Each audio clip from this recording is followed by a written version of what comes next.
Previously on Avatar. Bato of the Water Tribe. I don't have many lowlights in this episode. Maybe we could dump some on Appa, because he stinks so much. Am I right?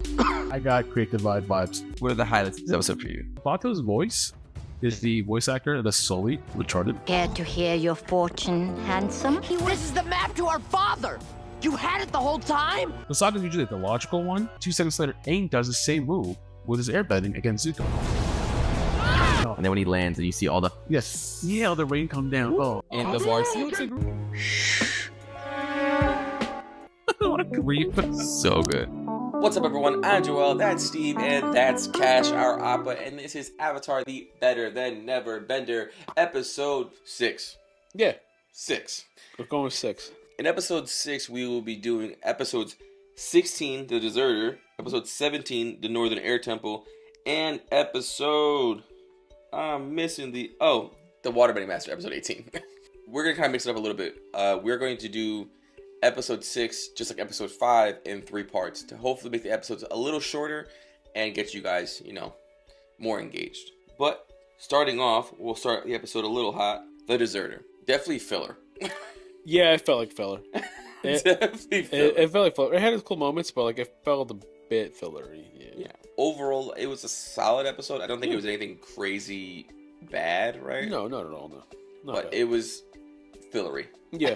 There are definitely a lot of highs in this one, but it wasn't enough to really drive too much forward. Didn't really move the needle. And the previous episode, I'm gonna start banging on the lowlights, and I'm gonna have Steve do the highlights, and we're gonna kind of talk between the two of them. Yeah. This episode, I really didn't have many lowlights per se. No. The first one I have is Aang is a straight up moron. He starts the episode off revealing himself for no apparent reason. There is clearly they're at the festival. Yeah. He's watching the firebending show. The guy's pretending to have the dragon. He's pretending to lose control of it. You would see at any festival, but Aang, being the kid that he is, kind of believes Katara is about to get hit with fire, which I guess to some degree is foreshadowing to later in the episode. Are you getting hit with fire? Yeah. Yeah, you're right. By him. To me, that felt like a very soft reason to reveal himself and then to push that storyline across. It's almost like Aang didn't realize what a festival was. Yeah. He had no idea what concept of a magic trick was. Where clearly she's not going to hit this girl with fire. Yeah, I'm assuming they had festivals 100 years ago. Apparently not. But, overall, Aang he reveals himself too easily, in my opinion. Yeah. And it didn't, I understand why it helped move the story along, but it just didn't feel like a natural thing to do for the character. And I wasn't really a fan of it. How'd you feel about that, Steve? That's fine. I did like the Fire Nation festival itself. I like that we got an insight into the Fire Nation, kind of everyday life of the Fire Nation, the sides that aren't necessarily at war. It's just a town of people just having a party. So it was really cool seeing that. We got to see a bit of a party, the festival, and we got to see another side of the Fire Nation. We're used to seeing them as this negative light, this overarching villain. That sometimes you forget that there are people that are involved that have nothing to do with the war. No, people who aren't drafted, women and children, just enjoying their lives. They're still having parties, and maybe it's a distraction from the war, but it's still looked like a good time. Something I can say for the episode that's still a low light for me personally, Aang's childishness gets annoying after a while. It does. It's oh my god, bro, he's lock in. Yeah, he's refusing to lock into the firebending. He thinks that he has it locked down. And that's inevitably what ends up happening, where he ends up burning Katara because of it. Yep. Because he's trying to do so much with the fire that he doesn't need to do. He got cocky. Yeah. He got very cocky, and it backfired, and he hurt his friend, and it quite literally backfired. It backfired on Katara, yeah. And fired. Shut up. But other than that, I really didn't have many more lowlights for the episode. I think the episode was solid enough. Yeah. I don't think it was anything crazily over the top that I thought this was horrific. These two things are they lowlights? Yeah, but they're also to appease the storyline for this episode. Yeah, no, so it's kind of more neutral than low. Yeah, there wasn't a lot of lows in this one, not at all. So let's move on to the positives of the episode. Yeah. Steve, what are some highlights that you have?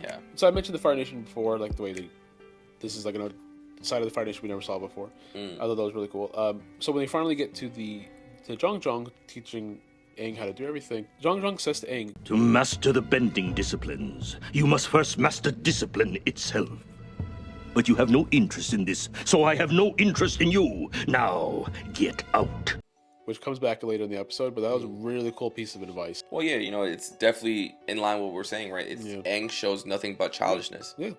And Jeong Jeong can see immediately talking to him that you have not mastered discipline. Yeah, right away. Even when he was an airbending master, he was still not disciplined. No, he's still a kid. He was just a prodigy. He became airbending master so young. But on the back of that, we find out Katara has healing abilities after Aang burns the shit out of her. She's able to run away and heal herself, which I did not know was a ability. Yeah. Like, is that specific to waterbending? Yes. It is. Okay, that makes sense.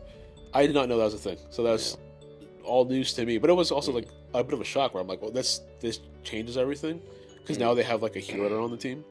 So that was really cool. And something else that happens in that moment too. Jeong Jeong understands that she heals herself, and he says to her, Water brings healing and life, but fire brings only destruction and pain. It forces those of us burdened with its care to walk a razor's edge between humanity and savagery. Eventually, we are torn apart. Being that he was a firebending master. He was a firebending master. Like, he probably taught a lot of other firebenders, and like for him, also, like, it's also really cool to see like somebody from the Fire Nation go completely against them. Yeah. Which we never really seen before. Like, this is our first time seeing a deserter. Like, there were some other ones, like Che was one of the first ones we meet. So it is really cool seeing people like not agree with the Fire Nation just taking over the world. That was really interesting. And then the last fight where Aang is up against Zhao, he uses Zhao's lack of discipline against him, where he's just throwing fireballs at Aang. Aang's jumping around. He's everybody to kind of get around, and he used that against them to burn down the ships. Which I'm also kind of like a little shocked by. I'm like, how does Zhao not notice this? Like, I know he's a little blinded by the chance of capturing the Avatar. To still not notice that, it was a little like, weird to me. And then he just goes ahead, lets them all burn. Yeah, it further solidifies like Zhao's like arrogance throughout the show. Yeah, like he just genuinely believes that he can do whatever he wants whenever he wants. Even things we'll see later on down the line, that he does that almost seems as if he's not thinking. Yeah, he's just reacting, and that's what Jeong Jeong is saying through the episode, right? Like, I had a student that was like this, and it's clearly Zhao. It's clearly Zhao, yeah. They cut away to Zhao right when he's explaining that. Yeah, we get that, and it shows that he is blinded. A couple of things I just noticed that I was a fan of that I'll kind of like breeze past.